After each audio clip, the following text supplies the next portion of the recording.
আসসালামু আলাইকুম সুপ্রিয় শিক্ষার্থীবৃন্দ, আমি বুরহানুদ্দিন বিসমাস্টারের পক্ষ থেকে সবাইকে আদর আমন্ত্রণ জানাচ্ছি। আজকে ব্যাংক সম্বন্ধে নতুন একটি বুট কোশ্চেনে আজকে আমরা কুমিল্লা বুট 2021 সালের বুটটি সমাধান করার চেষ্টা করব ইনশাআল্লাহ। সো আমাদের প্রথম প্রশ্নটা আমরা একটু দেখে নিই। প্রথম প্রশ্নটা হচ্ছে আমানতকারীর নগদান বইতে লেখা হয়নি তার পরিমাণ নির্ণয় করো। অর্থাৎ আমানতকারীর যে নগদান বইটি আছে, আমরা জানি ব্যাংক সমন্বয় বিবরণীর দুইটি বই, একটা হচ্ছে নগদান বই যেটা আমানতকারীর, আর একটা হচ্ছে পাস বই বা ব্যাংক বিবরণী যেটা হচ্ছে ব্যাংকের। ওকে, সো এখানে বলেছে নগদান বইতে লিখিত হয়নি এরকম যে এর সমষ্টি বের করো। অর্থাৎ যে ট্রানজ্যাকশনগুলো নগদান বইতে লিখিত হয়নি বা আমানতকারীর নগদান বইতে লেখা হয়নি ওগুলার সমষ্টি বের করতে বলেছেন। সো আমরা সমষ্টিটা বের করার চেষ্টা করি।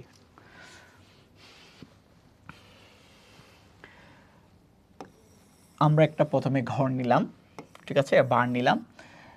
আমরা একটা টাকার কলাম রাখলে এনাফ, একটা টাকার কলাম রেখেছি, একটা ক্রমিক নাম্বারের কলাম রেখেছি। ওকে, দ্যাটস ইট। এখন দেখেন আমরা একটু করে দেখি। ফার্স্ট ওয়ান হচ্ছে নগদান বই অনুযায়ী ব্যাংক জমার উদ্বৃত্ত 45,000 টাকা। তাহলে এটা আমাদের দরকার নাই। যে একজন পাওনাদারকে 18,000 টাকা চেক ইস্যু করা হলো, চেকখানা এখনো ব্যাংকে উপস্থাপিত হয়নি। আচ্ছা, আমি চেকটা যখন ইস্যু করেছিলাম তখন তো নগদান বইতে লিখেছি, তাহলে এটা আসবে না। দেন এরপর বলছে একজন পাওনাদারকে 18,000 টাকা চেক ইস্যু করা হলো, চেকখানা এখনো ব্যাংকে উপস্থাপিত হয়নি, তাহলে এটা আসবে না 2 নাম্বারটা। 3 নাম্বারটা দেখেন আদায়ের জন্য জমাকৃত 12,000 টাকা এখনো আদায় হয়নি। তাহলে আমি যখন আদায়ের জন্য 12,000 টাকার একটা চেক, এই যে দেখেন আদায়ের জন্য জমাকৃত 12,000 টাকার চেক এখনো আদায় হয়নি। তাহলে আমি যখন চেকটা আদায়ের জন্য আমার ব্যাংকে দিচ্ছিলাম, আমার একটা ব্যাংক আছে, অর্থাৎ আমরা যে ব্যাংকে অ্যাকাউন্ট আছে আর কি, ওই ব্যাংকে যখন আদায়ের জন্য চেকটা দিচ্ছিলাম, তাহলে আমি তখন তো আমার বইতে লিখেছিলাম নগদান বইতে, তাহলে এখানে আদায় হয়নি, তার মানে ব্যাংক লিখে নাই, ঠিক আছে। তাহলে ওইটা আমার নগদান বইতে অলরেডি লিখিত আছে, তাহলে এটা বাদ। দেন এরপরে হচ্ছে দেখেন একজন খরিদ্দার সরাসরি ব্যাংকে 15,000 টাকার চেক জমা দিলেও নগদান বইতে লেখা হয়নি। তার মানে আমার একজন খরিদ্দার অর্থাৎ আমার একজন দেনাদার সরাসরি আমাকে টাকা না দিয়ে আমার ব্যাংক অ্যাকাউন্টে টাকাটা দিয়ে দিয়েছে। এখন আমার ব্যাংক লিখেছে ঠিক আছে, কিন্তু আমার নগদান বইতে এটা কি করা হয়নি, লেখা হয়নি। তাহলে এরকম ট্রানজ্যাকশনের কি বের করতে বলছে, সমষ্টি বের করতে বলছে, পরিমাণ বের করতে বলছে। তাহলে আমরা লিখতে পারি কত নাম্বার, 4 নাম্বার, কারণ ওটা কি করা হয়নি, এই যে নগদান বইতে লেখা হয়নি। ওকে, তাহলে আমরা লিখি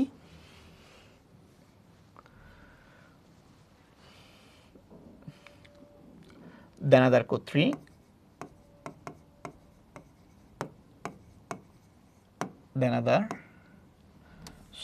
দেনাদার কর্তৃক সরাসরি জমা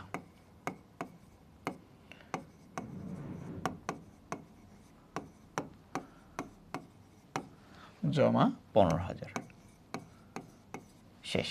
ওকে, দেন আমরা এরপরে একটু করে দেখি। এরপর বলেছে আদায়ের জন্য ব্যাংকে জমাকৃত 5,000 টাকা চেক প্রত্যাখ্যিত হয়েছিল, অর্থাৎ প্রত্যাখ্যিত হয়েছিল, তার মানে অলরেডি হয়ে গেছে। আমি আদায়ের জন্য চেকটা যখন 5,000 টাকা চেকটা যখন দিচ্ছিলাম তখন আমার বইতে আমি লিখেছি, ঠিক আছে, ওকে ফাইন। এখন ব্যাংকে যখন এটা উপস্থাপন, অর্থাৎ আমার ব্যাংক যখন যার কাছ থেকে আদায় করবে চেকটা, ওই ব্যাংকে যখন উপস্থাপন করেছে চেকটা কোনো না কোনো কারণে, কোনো একটা রিজনে চেকটা প্রত্যাখ্যান হয়েছে, ডিসঅনার হয়েছিল, অলরেডি হয়ে গেছে, এটা বলা হচ্ছে এটা তো অবশ্যই নগদান বইতে লেখা উচিত, বলা হচ্ছে তা নগদান বইতে হিসাবভুক্ত হয়নি, ঠিক আছে। তাহলে এটার পরিমাণ বের করতে বলছিল আমাকে। ওকে, তাহলে 5 নাম্বার হচ্ছে জমাকৃত চেক প্রত্যাখ্যান কত টাকা, 5,000 টাকা। ওকে, দেন এরপর আমাকে বলতেছে দেখেন 6 নাম্বার কি বললো, ব্যাংক থেকে একখানা 4,000 টাকার প্রদেয় বিল পরিশোধ করা হলেও নগদান বইতে লেখা হয়নি।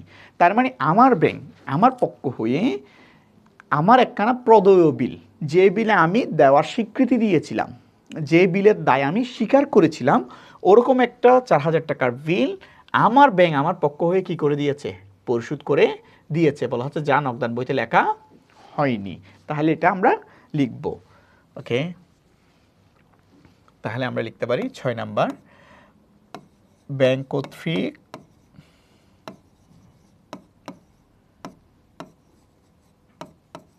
প্রদেয় বিল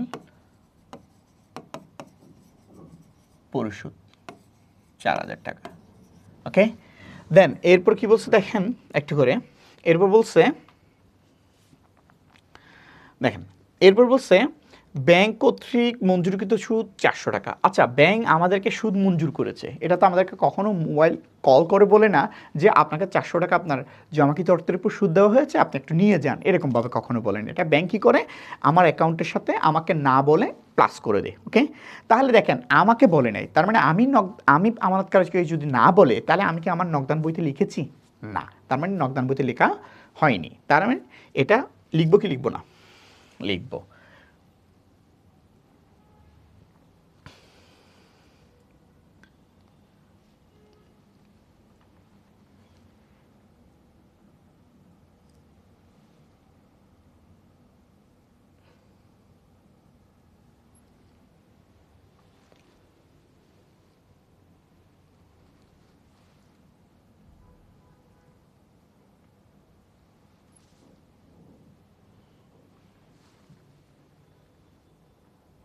দেখেন তাহলে এখানে বলছে ব্যাংক কর্তৃক মঞ্জুরকৃত সুদ 400 টাকা। তাহলে আমরা লিখব 7 নাম্বার, মঞ্জুরকৃত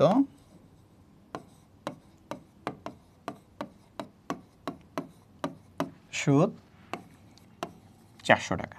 তাহলে দেখেন 15,000, 20,000, 24,400 টাকা। তাহলে 24,400, এটাই হচ্ছে আমার ক নাম্বার প্রশ্নের আনসার। ওকে, দেন শেষ গেল। এরপরে আমাকে এরপরের প্রশ্ন কি বলেছে আমরা একটু দেখি। এখানে বলতেছে যে উপরের তথ্যাবলীর আলোকে ব্যাংক সমন্বয় বিবরণী প্রস্তুত করো। ঠিক আছে, এখন আমাকে কয় জের অর্থাৎ একক জের বিশিষ্ট বা উভয় জের বিশিষ্ট ব্যাংক সমন্বয় বিবরণী কিন্তু বলে নাই, কোনোটাই বলে নাই। তাহলে উদ্দীপক আমরা দেখেই বুঝতে পারতেছি এখানে ব্যাংক সমন্বয় বিবরণীর জের দিয়ে আছে কিন্তু একটা, নগদান বিবরণী অনুযায়ী ব্যাংক জমার উদ্বৃত্ত 45,000 টাকা। তাহলে সেক্ষেত্রে যদি একটা জের দিয়ে থাকে, সেক্ষেত্রে আমরা অবশ্যই একক জের বিশিষ্ট ব্যাংক সমন্বয় বিবরণী প্রস্তুত করব। ওকে, তাহলে আমরা একক জের বিশিষ্ট একটা ব্যাংক সমন্বয় বিবরণী প্রস্তুত করি। তাহলে একক জের বিশিষ্ট ব্যাংক সমন্বয় প্রস্তুতের জন্য আমরা একটা ঘর অঙ্কন করি।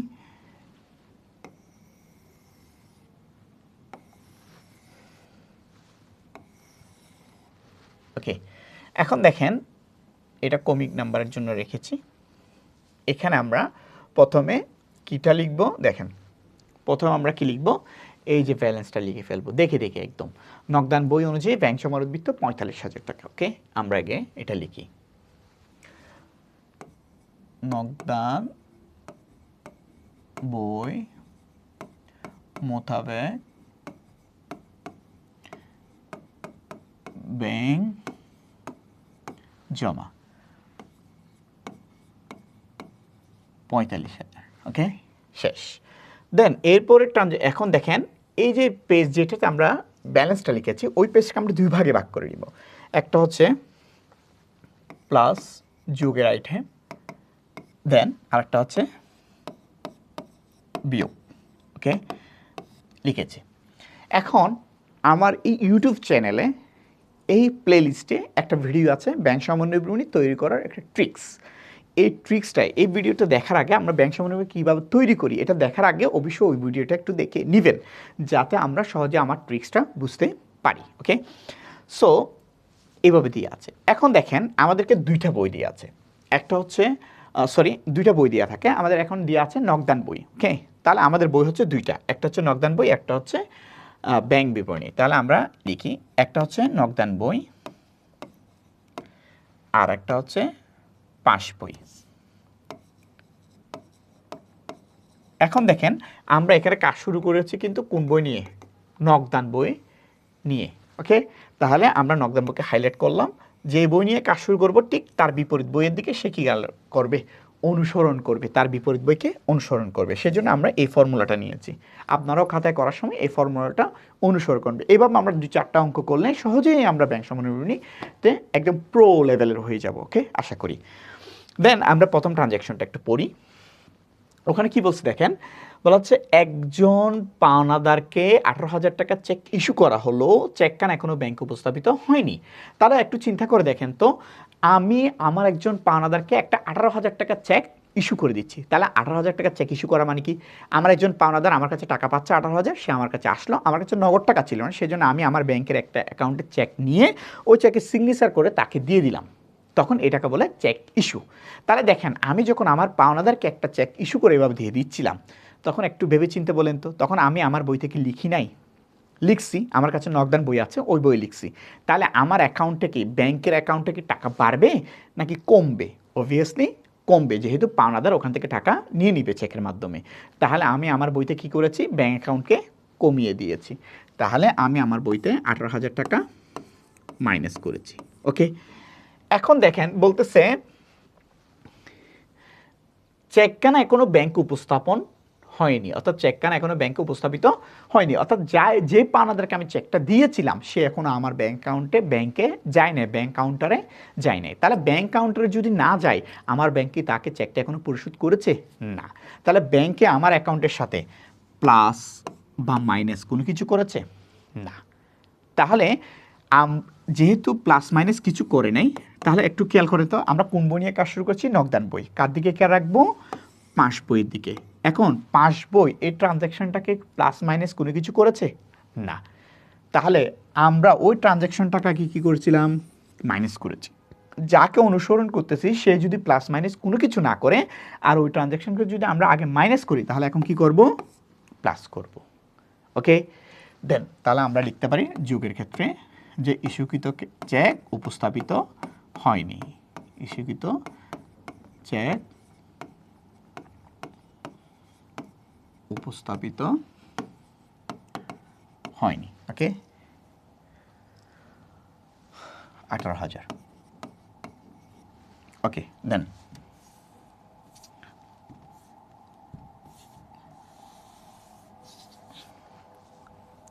আমরা নেক্সট লেনদেনটা পড়ি। এখানে বলেছে দেখেন, আদায়ের জন্য জমাকৃত 12,000 টাকা চেক এখন আদায় হয়নি। তার মানে আমাকে আমার কোন একজন দেনাদার তার ব্যাংকের, তার কাছে আমি টাকা পেতাম, সেজন্য সে তার ব্যাংকের একটি চেক 12,000 টাকার আমাকে দিয়েছে। এখন সে যে ব্যাংকের অ্যাকাউন্টের চেকটি আমাকে দিয়েছে, সেই ব্যাংকে আমার কোনো অ্যাকাউন্ট নাই, বা ব্যাংকটা আমার থেকে দূরবর্তী, বা ওখানে গিয়ে লাইন ধরে টাকা আদায় করার সুযোগ আমার কাছে নেই। সেজন্য আমি আমার ব্যাংকে গিয়ে ওই 12,000 টাকার চেকটি আমার অ্যাকাউন্টে গিয়ে আমি বলেছি যে ব্যাংক, আমি আপনার একজন সম্মানিত ক্লায়েন্ট, সেজন্য আপনি আমার চেকটা কি করে দিবেন? কালেক্ট করে দিবেন। এটাকে বলে চেক ক্লিয়ারিং বা আদায়ের জন্য জমাকৃত চেক। ওকে, তাহলে এরকম একটা চেক যখন আমি আদায়ের জন্য আমার ব্যাংকে দিচ্ছি, তাহলে ব্যাংক আদায় করার পরে আমাকে কি কল করে বলবে ভাই আপনার টাকা আদায় করেছি, টাকাগুলো নিয়ে যান? বলবে না। তাহলে সে কি করবে? 12,000 টাকাগুলো আমার অ্যাকাউন্টে ডিপোজিট করে দিবে, জমা করে দিবে। তাহলে আমি যখন এরকম একটা চেক আমার ব্যাংক অ্যাকাউন্টে জমা দিচ্ছিলাম, আমি জানি ব্যাংক যদি ওটা আদায় করে আমার অ্যাকাউন্টে টাকা বাড়বে। তাহলে আমি জমা দেওয়ার সাথে সাথে আমি আমার বইতে লিখি নাই, তাহলে আমার বই কোনটা? নগদান বই। তাহলে আমি ওই বইয়ে কি লিখছি? অ্যাকাউন্টে 12,000 টাকা জমা হবে, তার মানে প্লাস হবে, বাড়বে। তাহলে আমি প্লাস 12,000 টাকা করেছিলাম।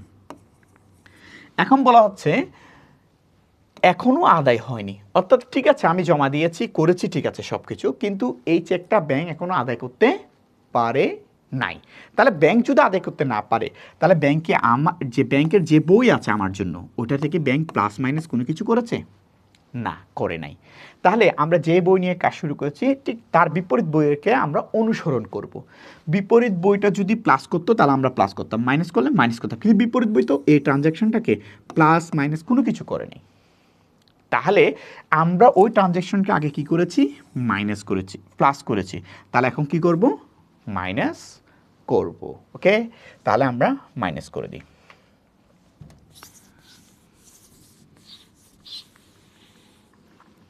দেন তাহলে আমরা এখানে লিখি যে আদায়ের জন্য জমাকৃত চেক 12,000 টাকা।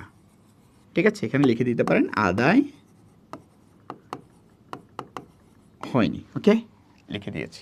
দেন এরপরের ট্রানজ্যাকশনটা আমরা একটু করে পড়ি। দেখেন এখানে কি বলেছে,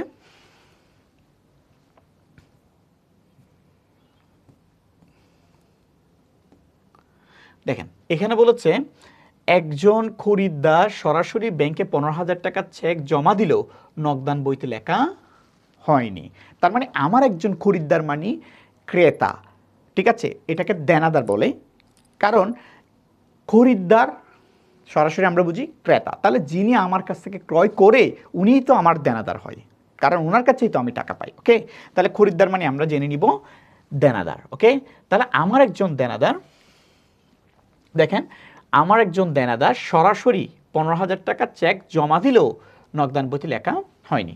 তাহলে আমার একজন দেনাদার আমার ব্যাংকে সরাসরি একটা চেক জমা দিয়েছে 15,000 টাকা, তার মানে আমার অ্যাকাউন্টে ডিপোজিট করে দিয়েছে 15,000 টাকা, কিন্তু এটা এখনো আমি নগদান বইতে লিখি নাই। তাহলে এটা পেয়েছে কে?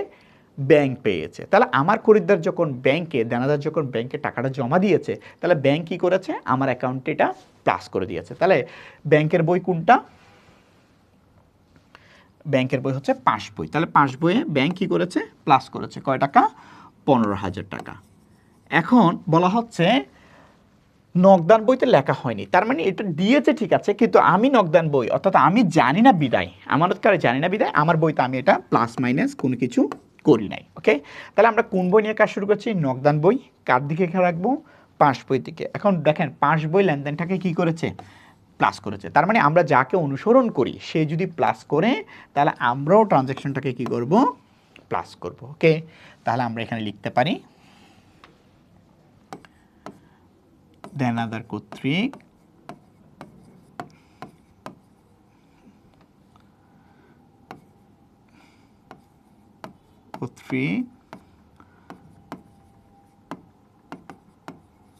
সরাসরি জমা 15,000।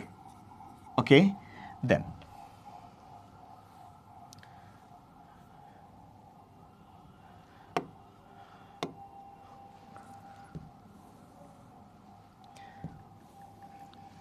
ওকে, দেন আমরা এরপরের ট্রানজ্যাকশনটা একটু করি। দেখেন এখানে কি বলছে? আদায়ের জন্য ব্যাংকে জমাকৃত 5,000 টাকার চেক। আচ্ছা, আমি যখন চেকটা আদায়ের জন্য ব্যাংকে জমা দিচ্ছিলাম তখন তো নিশ্চয়ই আমার বইতে আমি লিখেছি আদায়ের জন্য জমাকৃত চেক। আমি যখন আমার ব্যাংকে এটা কালেক্ট করার জন্য দিচ্ছিলাম আমি তো আমার বইতে লিখেছি এটা, ঠিক না?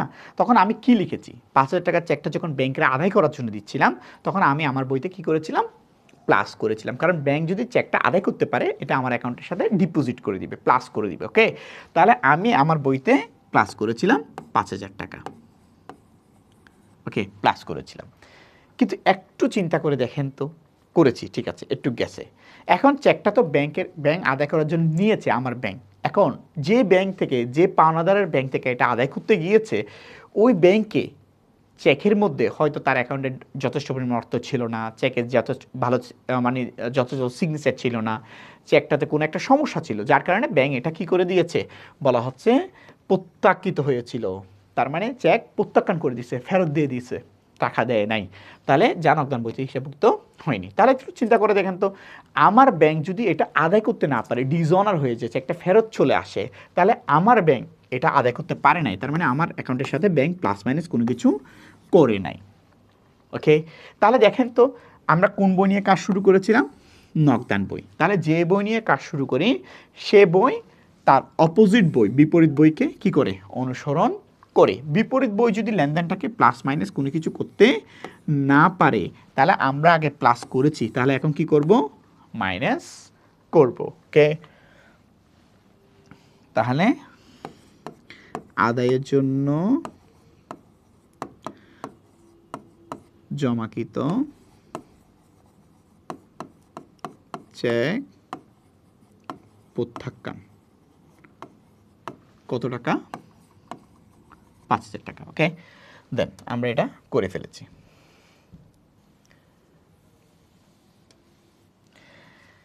এরপরে দেখেন আমাদের পরবর্তী ট্রানজ্যাকশনটা, এখানে বোঝা যাচ্ছে ব্যাংক থেকে একখানা 4,000 টাকার পদয় বিল পরিশোধ করা হলো, নগদান বইতে লেখা হয়নি। তাহলে আমার ব্যাংক আমার পক্ষ হয়ে আমি যে বিলে স্বীকৃতি দিয়েছি পরিশোধ করার, ওরকম 4,000 টাকার একটা বিল ব্যাংক আমার পক্ষ হয়ে পরিশোধ করে দিয়েছে। তাহলে দেখেন ব্যাংক যদি পরিশোধ করে দেয় আমার পক্ষ হয়ে বিলটা, তাহলে আমার অ্যাকাউন্ট থেকে ব্যাংক টাকাটা কেটে রাখবে, তার মানে আমার অ্যাকাউন্টে টাকাটা কমছে। কত টাকা? মাইনাস 4,000 টাকা ব্যাংক করেছে। বলা হচ্ছে যা সরি হলেও নগদান বইতে লেখা হয়নি, তাহলে ব্যাংক যে আমার পক্ষ হয়ে টাকাটা পরিশোধ করে দিয়েছে এটা আমি জানি না, সেজন্য আমি আমার বইতে প্লাস মাইনাস কোনো কিছু করি নাই। তাহলে আমরা কোন বই নিয়ে কাজ শুরু করেছি? নগদান বই। কোন বইয়ের দিকে খেয়াল রাখবো? পাস বই। পাস বই লেনদেনটাকে কি করেছে? মাইনাস করেছে। তাহলে আমরাও কি করব? মাইনাস করব। ওকে, তাহলে আমরা ট্রানজ্যাকশনটা মাইনাস করি। যেহেতু আমার জায়গার সংকুলন সেজন্য আমি 3 নাম্বার ট্রানজ্যাকশনটা এখানে লিখতেছি। ওকে, তাহলে ব্যাংক কর্তৃক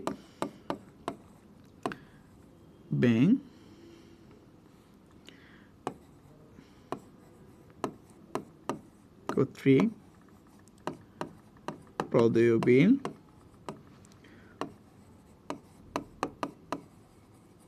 পরিশোধ 4000। ওকে, দেন এরপরের ট্রানজ্যাকশনটা আমরা একটু দেখি। এরপরে আমাদেরকে বলেছে ব্যাংক কর্তৃক মঞ্জুরকৃত সুদ 400 টাকা। তাহলে ব্যাংক আমার জমাকৃত অর্থের উপর আমাকে সুদ মঞ্জুর করেছে। এই যে মঞ্জুর করেছে সুদটা, আমাকে দিয়েছে সুদটা, এটাতে আমাকে আর কল করে বলবে না, এটা কি করবে? আমার অ্যাকাউন্টের সাথে ডিপোজিট করে দিবে, অর্থাৎ প্লাস করে দিবে। ওকে, তাহলে ব্যাংক যদি প্লাস করে দেয় তাহলে ব্যাংকের বইতে ব্যাংক কী করেছে? প্লাস করেছে। কয় টাকা? 400 টাকা। ওকে, তাহলে আমি জানি না ব্যাংক যে সুদ দিয়েছে এটা আমি কি জানবো না, তাহলে আমি আমার বইতে প্লাস মাইনাস কোনো কিছু করি নাই। তাহলে আমরা কোন বই নিয়ে কাজ শুরু করছি? নগদান বই। কার দিকে?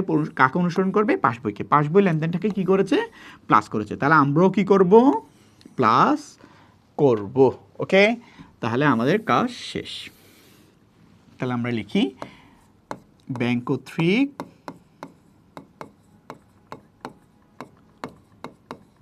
সুদ মঞ্জুর কত টাকা? 400 টাকা। ওকে, তাহলে এগুলো হচ্ছে যুগের আইটেম। তাহলে 18,000 15,000 হচ্ছে 33,000, 33,400। তাহলে 33,400। এখন আমরা যদি ব্যালেন্সের সাথে এটা প্লাস করি 33,400, তাহলে আমাদের হয় 78,400। ওকে, তাহলে এগুলো হচ্ছে মাইনাস ফিগার।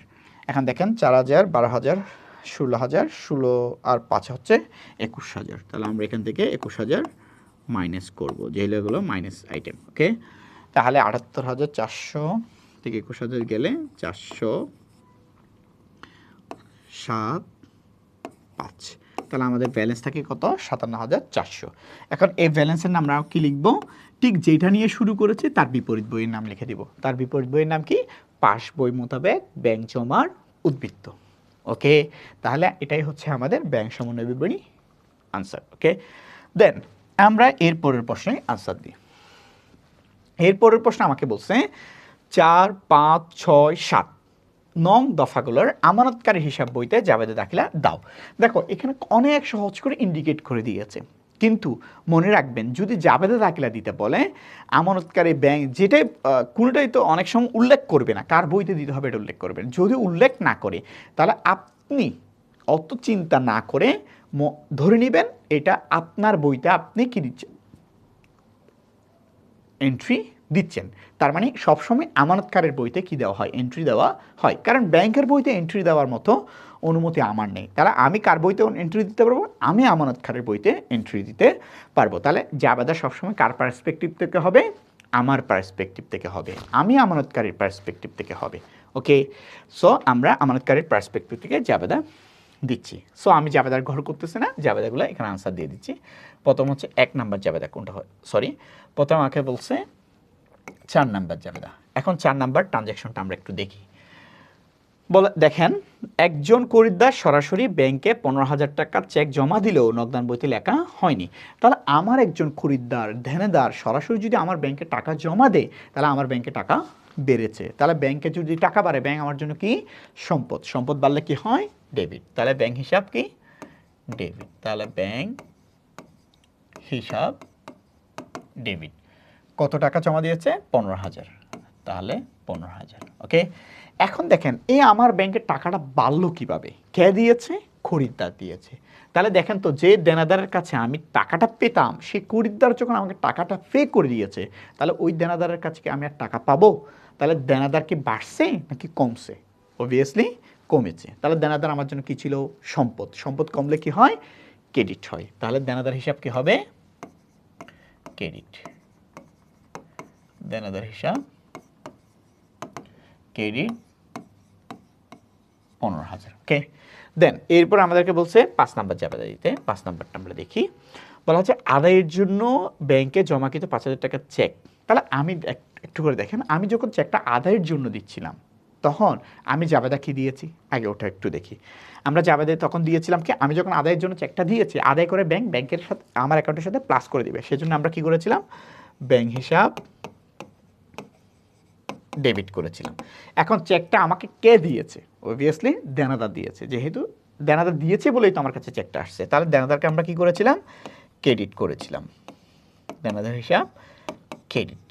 ওকে, এই জাবেদাটা আমরা দিয়ে ব্যাংকে চেকটা জমা দিয়ে দিয়েছি। ওকে, এখন দেখেন বলা হচ্ছে চেক প্রত্যাখ্যাত হয়েছিল। আমি এভাবে জমা দিয়ে তো চেকটা জমা দিয়ে দিয়েছি, এখন ব্যাংক আদায় করতে যখন গিয়েছে চেকটা কি হয়েছে, প্রত্যাখ্যান হয়েছে। তাহলে ব্যাংক চেকটা আদায় করতে পারে নাই। এই যে আমি আমার ব্যাংকের বাড়াই দিলাম, ডেবিট করে প্লাস করে দিলাম, আসলে কি আমার ব্যাংক বেড়েছে? না, বাড়ে নাই। চেকটা যেহেতু ফেরত আসছে, ব্যাংক আমার অ্যাকাউন্টের সাথে কোনো অ্যামাউন্ট যোগ করে নাই। তাহলে আমার অ্যাকাউন্টকে আমি আগে বাড়াই দিয়েছিলাম, তাহলে এখন যদি শুদ্ধ করতে যাই, তাহলে আমি আমার ব্যাংক হিসাবকে এখন কি করে দিতে হবে, কমে দিতে হবে। তাহলে আমরা কি করব, ব্যাংক হিসাব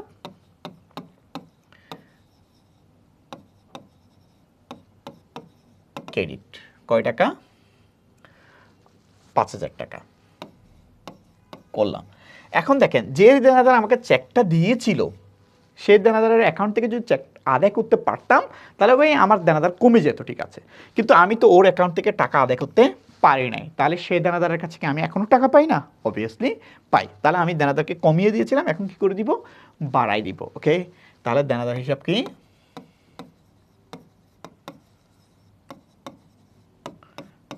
ডেবিট 5,000 টাকা। ওকে, আশা করি বুঝাতে পেরেছি। ওকে, দেন এরপর হচ্ছে আমরা কয় নাম্বার, 6 নাম্বার জাবেদা। বলা হচ্ছে ব্যাংক 1 থেকে 4,000 টাকার পদবি বিল পরিশোধ করা হলো, নগদান বইতে লেখা হয়নি। তাহলে আমার ব্যাংক আমার পক্ষ হয়ে 4,000 টাকার পদবি বিল পরিশোধ করে দিয়েছে। তার মানে আমার অ্যাকাউন্টে যখন একটা পদবি বিল পরিশোধ করে, তাহলে আমার অ্যাকাউন্টে টাকা বাড়বে নাকি কমবে? অবভিয়াসলি কমবে। তাহলে ব্যাংক আমার জন্য সম্পদ ছিল, আমার ব্যাংক যখন আমার অ্যাকাউন্ট থেকে টাকা পরিশোধ করে দিয়েছে, তাহলে আমার ব্যাংকে টাকা কি হয়েছে, কমেছে। তার মানে আমার সম্পদ কমেছে। তাহলে সম্পদ কমলে কি হয়, ক্রেডিট হয়। তাহলে ব্যাংক হিসাব ক্রেডিট কত টাকা, 4,000 টাকা। ওকে, এখন দেখেন এই 4,000 টাকা কমেছে কেন, ব্যাংক দিয়েছে কাকে, বলা হচ্ছে পদবি বিল পরিশোধ করেছে। তাহলে দেখেন তো, যে পদবি বিলে আমি স্বীকৃতি দিয়েছিলাম, দায় স্বীকার করেছিলাম, ওই পদবি বিলটা আমার জন্য কি ছিল, দায় ছিল। এখন আমার ব্যাংক যখন ওটা পরিশোধ করে দিয়েছে, আমার দায় কি হয়েছে, কমে গেছে। তাহলে দায় কমলে কি হয়, ডেবিট। তাহলে পদবি বিল হিসাব, পদবি বিল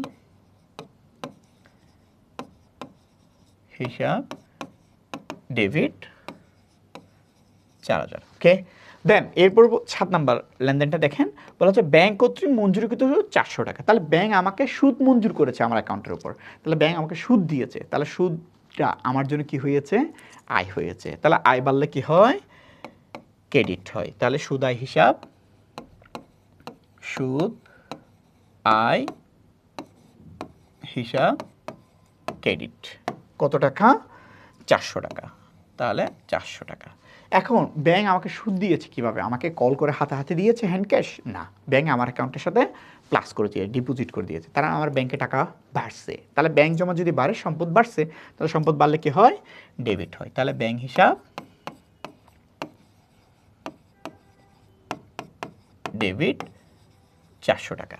দেখেন এই পুরো সৃজনশীলের আনসার আমরা দিয়েছি, যদিও বা আপনাদের একটু বোরিং মনে হতে পারে, তবে একটু যদি আমরা ডিপলি শিখি বা একটু এক্সপ্লেন করে শিখি, তাহলে আমাদের জন্য বিষয়টা অনেক বেশি সহজ হবে। আস্তে আস্তে আমরা সবগুলো কিন্তু অনেক বেশি ভালো পারবো ব্যাংক সমন্বয় বিবরণীতে। ওকে, সো আশা রাখি সবাই বুঝেছো। যদি না বুঝে থাকো কমেন্ট বক্সে অবশ্যই জানাবা। যারা এখনও আমার ইউটিউব চ্যানেলটি সাবস্ক্রাইব করেন নাই, তারা অতি দ্রুত সাবস্ক্রাইব করে পাশে থাকবেন, সে আশা ব্যক্ত রাখি। সবাইকে আমন্ত্রণ জানাবো নেক্সট আমাদের যে ভিডিওটা থাকবে ওটার জন্য। সেজন্য সবার প্রতি অনুরোধ রইল যাতে সাবস্ক্রাইব করে সবাই পাশে থাকুন। আসসালামু আলাইকুম।